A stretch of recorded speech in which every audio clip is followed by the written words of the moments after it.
Learners के online classroom में आप सभी का स्वागत है। और आज इस क्लास में हम लोग पढ़ने वाले हैं साल्विया प्लाथ के द्वारा लिखी गई एक पोम मिरर। यह मिरर पोम मात्र 2 स्टेंजा की है, जिसे कंपोज किया है साल्विया प्लाथ, जो एक अमेरिकन पोएट थी। राइट। इस पोएट्री में पोएट ने truth and the effect of the truth, इसको बड़े ही सुंदर ढंग से समझाने का और बताने का प्रयास किया है। पोम में मात्र 2 स्टेंजाज हैं जो फ्री वर्स में लिखी गई है, और इसका फर्स्ट स्टेंजा रिप्रेजेंट करता है ट्रूथफुल ऑब्जेक्ट को, और जो इसका सेकेंड स्टेंजा हम आज पढ़ेंगे उसमें बताया गया है effects of truth. So we can say in the very first stanza of this poem, the poet has depicted the truthful object, whereas in the very second stanza, the poetress explores the effect of truth. बड़ी ही सुंदर कविता। आज इसकी व्याख्या मैं यहाँ पर आप लोगों के सामने करूँगा। इसकी व्याख्या शुरू करूँ इसके पूर्व अन्य दिनों की तरह आज फिर मेरी रिक्वेस्ट होगी, मेरी गुजारिश होगी आप लोगों से, जिन लोगों ने अब तक मेरे इस चैनल को सब्सक्राइब नहीं किया है, प्लीज़ अभी का अभी मेरे इस चैनल को सब्सक्राइब कर लें, और जो अभी अभी हमारे इस चैनल से जुड़े हैं वे भी अभी चैनल को सब्सक्राइब करें। सब्सक्राइब करने के वक्त इस बेल आइकन को प्रेस करना बिल्कुल ना भूलें। ठीक है, तो चलिए आप चैनल को सब्सक्राइब कीजिए, और मैं अभी तुरंत आप लोगों के सामने यह पोम मिरर की व्याख्या करता हूं। ठीक है, तो आइए इस कविता की व्याख्या शुरू करें। I am silver and exact, I have no preconceptions, whatever I see I swallow immediately, just as it is, unmisted by love or dislike. I am not cruel but truthful, the eyes of a little god, four-cornered. Most of time I meditate on the opposite wall. It is pink with speckles. I have looked at it so long, I think it is the part of my heart, but it flickers, faces, and darkness separate us over and over. So this is the very first stanza of this poem. और poet ने first stanza के first line में ही बता रहे हैं I am silver and exact. Silver means silver, चांदी, और एग्जैक्ट मतलब ठीक। Silver actually students it is the symbol of purity. तो पोएट ने क्या बताया, मैं प्योर हूं, एकदम pure, exact. I have no preconception. Preconception मतलब किसी के बारे में पहले से कुछ सोच के रखना। तो मिरर क्या बोल रहा है, मुझे पहले से ही किसी के बारे में कोई जानकारी नहीं रहती। Whatever I see, I follow immediately.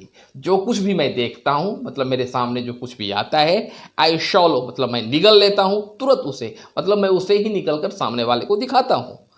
Just as it, ठीक वैसा ही वह जैसा है, उसमें कोई भी मैं रद्दोबदल फेरबदल नहीं करता हूं, उसी रूप में दिखा देता हूं। ठीक है। Unmisted by love और डिसलाइक। ये लव एंड डिसलाइक 2 ऐसे हमारे सेंटिमेंट्स हैं जिसके कारण हम सही को भी गलत और गलत को भी सही कर देते हैं।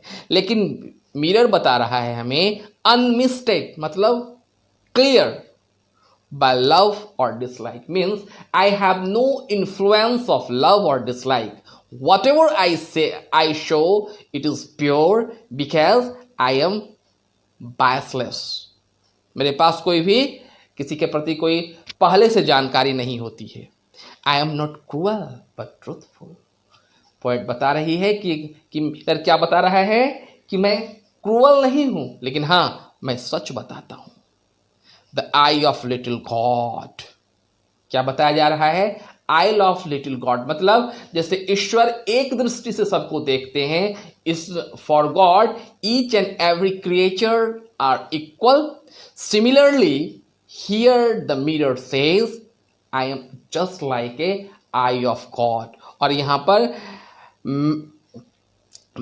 मैटोनिमी एक फिगर ऑफ स्पीच है, इसका यूज किया है पोएट ने। मैटोनमी में क्या होता है? किसी से मिलते जुलते क्वालिटी को हम यहां पर बताते हैं। तो गॉड से मिलता जुलता क्वालिटी क्या बताया गया कि गॉड भी सबको एक ही दृष्टि से देखता है, मैं भी देखता हूं। तो क्या बताया कि the I of little God four corner, भले ही हमें चार कॉर्नर होते हैं मिरर में, लेकिन मैं गॉड की तरह सबको एक जैसा देखता हूं। It is most of time I mediate on the opposite wall, यह एक ऐसा मिरर है जो दीवार में लगा हुआ है। तो इवेंचुअली जब किसी दीवार में लगा है तो सामने वाले दीवार को हमेशा देखता होगा। तो यह मिरर बता रहा है कि मैं सारा समय लगभग सामने वाले दीवार को देखता हूं, मेडिटेट करता हूं, है ना। तो यहां पर पर्सोनिफिकेशन का यूज किया है पोएट ने। दीवार कैसा है? पिंक विथ स्पेकल्स, स्पेकल्स मतलब स्पॉट्स, दाग धब्बे जिसे बोलते हैं। दीवार कैसा है? दाग धब्बे वाला है। I have looked it as so long I think it is the part of my heart, इतने अधिक लंबे अरसे से, लंबे समय से मैंने इस दीवार को देखा है कि मुझे तो लगता है कि अब दीवार मेरा एक पार्ट हो गया है। But it flickers faces and darkness separate us over and over again. Point कह रहे हैं कि मैं देखता तो मैं इसको हमेशा से हूं, लेकिन कभी कभी हमारे और इसके बीच में गैप भी आ जाता है। गैप किसका?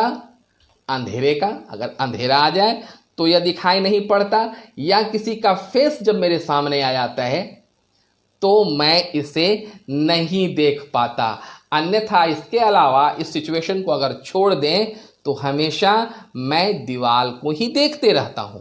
ठीक है, तो यह फर्स्ट स्टेंजा में ट्रुथ को बताया है पोएट ने। Now step into the next stanza. Now I am a lake. अब यहां पर पहले में क्या था?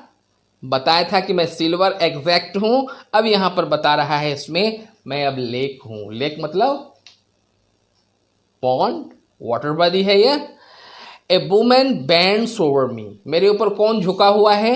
एक औरत झुकी हुई है। Searching my recess for what she really is, recess means मेरी गहराई, मेरी सच्चाई को जानना चाहती है वह। Then she turn to those liar she candle और द मून, जब हम में सच्चाई वो देखती है, क्योंकि मैं तो रियल चीज को दिखाता हूं, तो उसे अच्छा नहीं लगता। स्टूडेंट्स, कभी कभी सच्चाई को जानने के बाद हमें ज़्यादा इरिटेशन हो जाता है। हालांकि कहा जाता है कि सच्चाई अच्छी चीज़ है, लेकिन सच्चाई को पचा पाना भी, डाइजेस्ट कर पाना भी आसान सी बात नहीं होती। इसलिए क्या हुआ कि जब मिरर ने उसे रियलिटी से को दिखाया, रिफ्लेक्स किया उसके सामने में, तब वह क्या हुआ? वह लायर, कैंडल एंड मून को यहाँ पर लायर कहा गया because they have dim light. और डीम लाइट में हम सही चीज़ का मूल्यांकन नहीं कर सकते। We can't evaluate exactly the right thing in dim light। तो वह क्या है? कैंडल और मून की ओर झुक जाती है। आई सी हर बैक, और तब उसके मुझे पीठ दिखाई पड़ता, रिफ्लेक्ट फेथफुली, और मैं उसकी पीठ को भी उतने ही अच्छाई से रिफ्लेक्ट करता हूं जितने कि उसके चेहरे को। I have no discrimination between the face and back. Each and everything is equally right for me. आगे, she rewards me with tears and agitation of hand, हालांकि मैं बताता तो सच हूं, लेकिन मुझे इनाम क्या मिलता है? आंसुओं का और एजिटेशन का, पछतावे का। I am important to her, लेकिन इसके बावजूद भी मैं देखकर वो रोती है, फिर भी मैं उसके लिए इम्पॉर्टेंट बना हुआ हूँ। शी कम्स एंड गो, वह बार बार मेरे पास आती है और जाती है। Each morning it is her face that replaces the darkness हर एक दिन सुबह सुबह उसका ही चेहरा मुझे पहले दिखाई पड़ता है। In me she was drawn a younger and in me his old women. जिंदगी के परम सत्य को बता रहा है कि मिरर कह रहा है वह मैं ही थी जब उसमें उसके यंग फेस को दिखाया, मैं रिफ्लेक्ट करती थी, और अब मैं उसके ओल्ड फेस को रिफ्लेक्ट कर रही हूँ। मतलब मैंने उसे यंग से ओल्ड होते हुए देखा है। हर एक व्यक्ति नहीं चाहता बूढ़ा होना। Ageing is the matter of irritation and dissatisfaction for all individuals.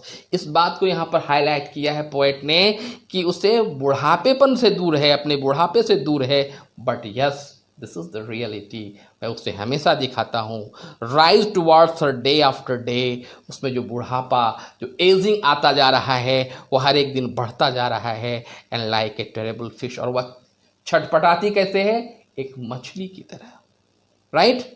So this is the meaning of this pome, और मुझे पक्का विश्वास है आपको मीनिंग तो समझ में आ ही गई होगी।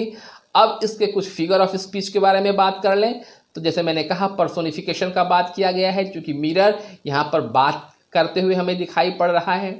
कंपैरिजन किया गया है, I am now I am a lake, इसमें कंपैरिजन है, और यह एग्जाम्पल है आपका, एक मेटाफोर का भी आप कह सकते हैं। रिपीटेशन ऑफ साउंड भी इसमें आपको दिखाई पड़ता है ना, रिपीटेशन ऑफ साउंड, जिसमें कि पोएट हर एक स्टेंजा में यूज कर रहा है, ठीक है। साथ ही साथ एक और फिगर ऑफ स्पीच हमने देखा था, मेटोनिमी। मेटोनिमी में जहां पर कि गॉड के आई से मिरर को इन्होंने कंपेयर किया है। So they are sum total meanings and figure of speech used in this particular poem, ठीक है। तो आज के लिए इतना ही, मिलते हैं अगली बार नए एक्सप्लेनेशन, नए वीडियोस के साथ। लेकिन जाते जाते आपको याद करा दूं, जिन लोगों ने मेरे इस चैनल को सब्सक्राइब नहीं किया है वे अभी का भी मेरे इस चैनल को सब्सक्राइब कर लेंगे, ठीक है। धन्यवाद।